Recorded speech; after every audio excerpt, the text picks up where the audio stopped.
by His Majesty Sidi Mohammed bin Youssef, Sultan of Morocco, at his... Since the 1950s, Morocco has been a key U.S. ally.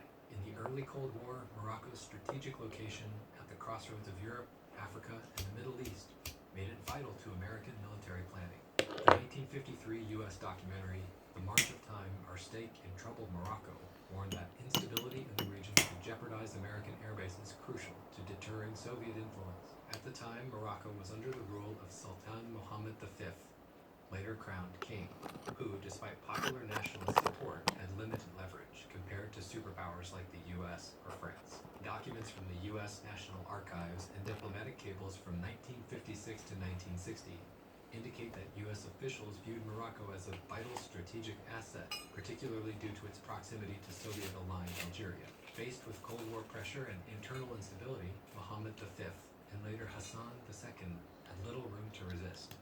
Aligning with the U.S. was not just a choice, it was survival. If the Americans wanted communists and radical intellectuals contained, the monarchy complied. The price was high, a post-independence Morocco that never became a people's republic, but a monarchy willing to suppress, detain, and even kill its own to maintain Western favor.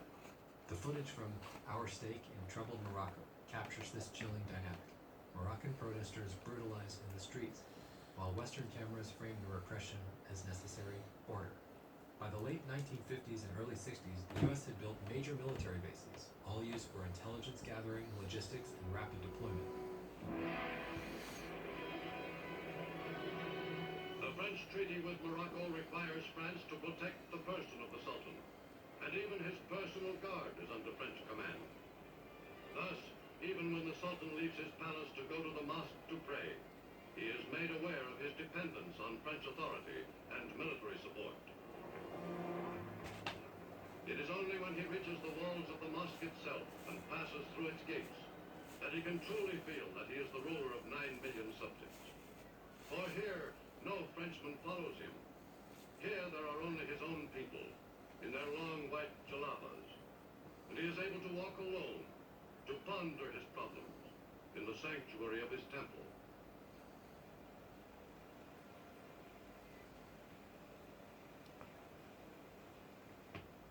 One of his chief problems is the nationalist extremist organization called the Istiqlal.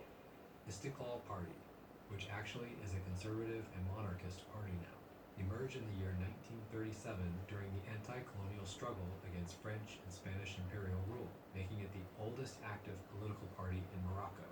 Ben Barka participated in the creation of the party, which would play a major role in Morocco's independence. Once the country achieved independence in 1956, the party moved into opposition against the monarchy, which had asserted itself as the country's main political actor.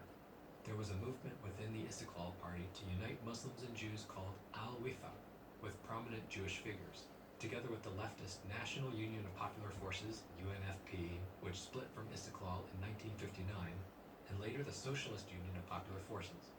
Bitter foe of America's interests in Morocco, and principal instigator of the recent riots. Many of its leaders have been forced to leave the country, and their newspaper, Al-Alam, has now been suspended. Under the proddings of the Istiqlal leaders, the Sultan warned General Guillaume that France's friendship and economic aid were no substitute for Moroccan independence. General Guillaume took immediate personal command of the situation.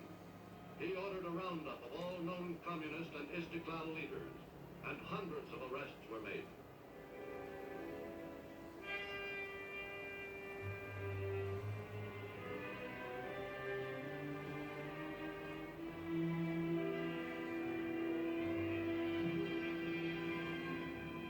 These Arabs were considerably bruised in their battle to escape arrest.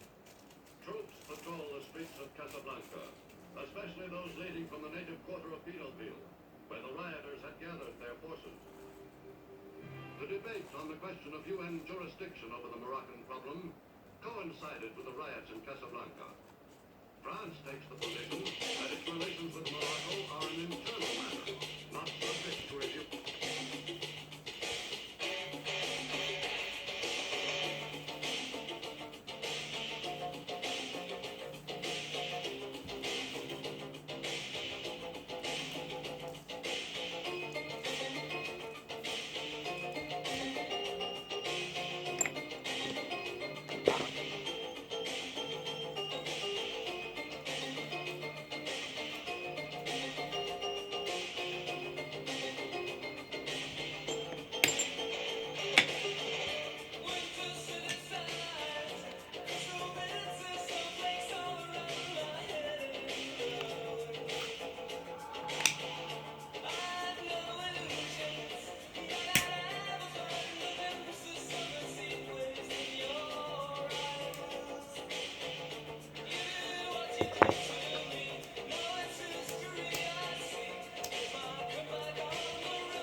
consideration by the United Nations.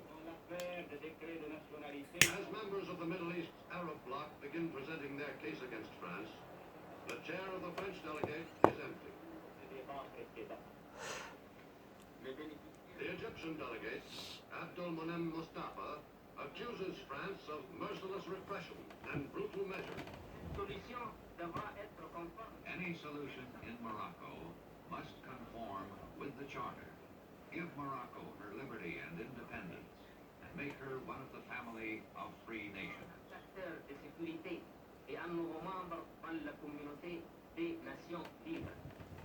The Indian delegate, Krishna Menon, is in favor of placing the issue on the General Assembly's agenda. Which is independent, it's of a citizen's concern, but some of its functions are performed, some of the sovereign functions are today performed by France. And performed how? Performed by France in the name of Morocco. The delegate of the Soviet Union, Arkady A. Sobolev, calls the United States the principal villain in Morocco and backs the Arab position. Only the Russian delegate mentioned America's bases. He called Morocco an aircraft carrier for the Atlantic bloc of nations, and thus laid bare the crux of the situation. For in the security of these bases and the political stability of the countries in which they are situated lies America's hope of protecting the peace and security of the Western world.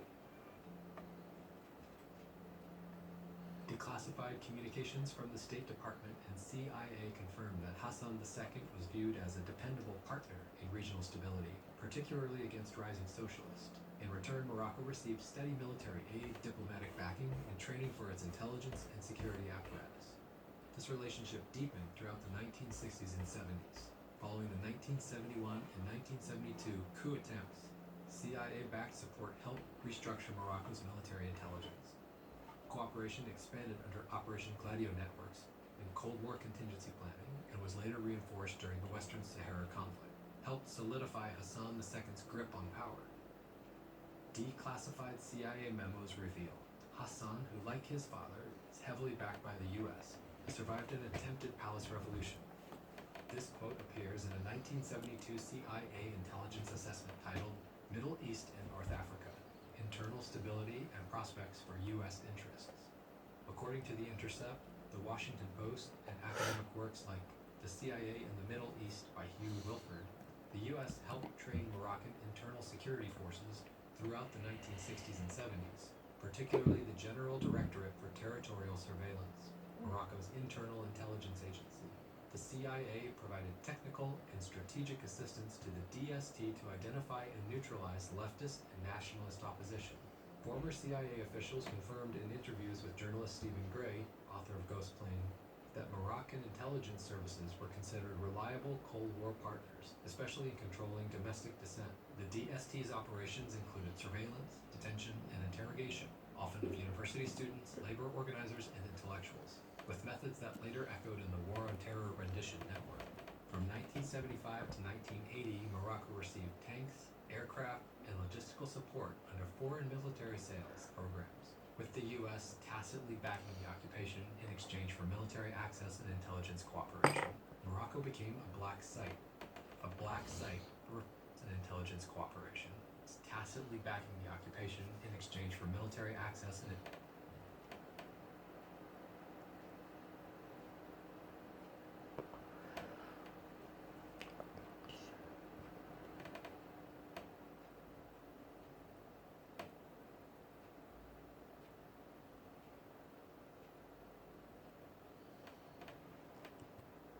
intelligence cooperation.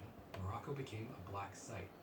A black site refers to a secret prison operated by a government agency, often outside the law, where detainees are held without trial and subjected to interrogation or torture, usually beyond the reach of oversight or legal protection.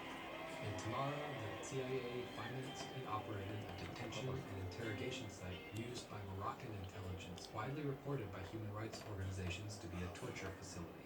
According to reports from Amnesty International, Human Rights Watch, and detailed investigations by the Washington Post, the Council of Europe, and the United Nations Working Group on Arbitrary Detention, the site was part of the CIA's global network of black sites used for extraordinary rendition during the War on Terror. Detainees were held without trial, subjected to forced confessions, and denied legal representation. We have to sit with the hard truth. Morocco, a land of history, resistance, and potential, was never given the chance to shape its own destiny. Muhammad V, then Hassan II, ruled not just through tradition or force, but under the gaze of Cold War powers who had other priorities.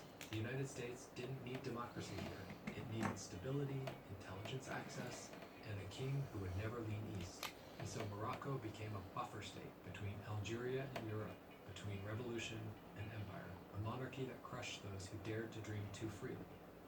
Today, when the past is brought up, the massacres, the repression, the prisons, many respond with a phrase that echoes across generations. At least the country is stable. That line has become the reflexive defense of a painful history, not because it's true, but because for many, it's easier than remembering. It's a way to survive a silence that was enforced, not chosen. A country that claims stability, but lives in stagnation. Because what follows enforced silence isn't peace, it's decay. Yes, it's stable, but it's a brittle, surface-level stability that masks a much deeper dysfunction. Half the population lacks quality education. Young people face unemployment, censorship, and exile. LGBTQ+ communities live in fear. Even basic rights to speak, protest, or exist freely are fragile, if not forbidden.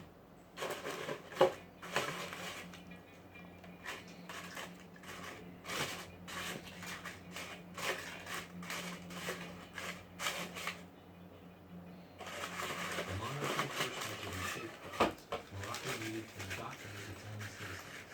In the 1970s, the monarchy Arabized the education system, a policy shift intended to reduce French influence, but also one that aligned curriculum with palace interests. This coincided with a broader authoritarian consolidation following the failed coup attempts in 1971 and 1972. History textbooks were rewritten under the supervision of the Ministry of National Education, which was directly overseen by palace-appointed officials during the years of leave. Scholars like Mohammed Chafik, one of Morocco's leading historians and a former high-ranking education official, noted in interviews with Telkol and in his own writings that textbook content during the 1970s and 1980s was heavily centralized and screened by the Interior Ministry. In an interview published by HEM Research, Chafik also criticizes the Arabization process, stating that it was a betrayal by the political elite, leading to a divided society where the masses received subpar education while the elite's children attended foreign schools.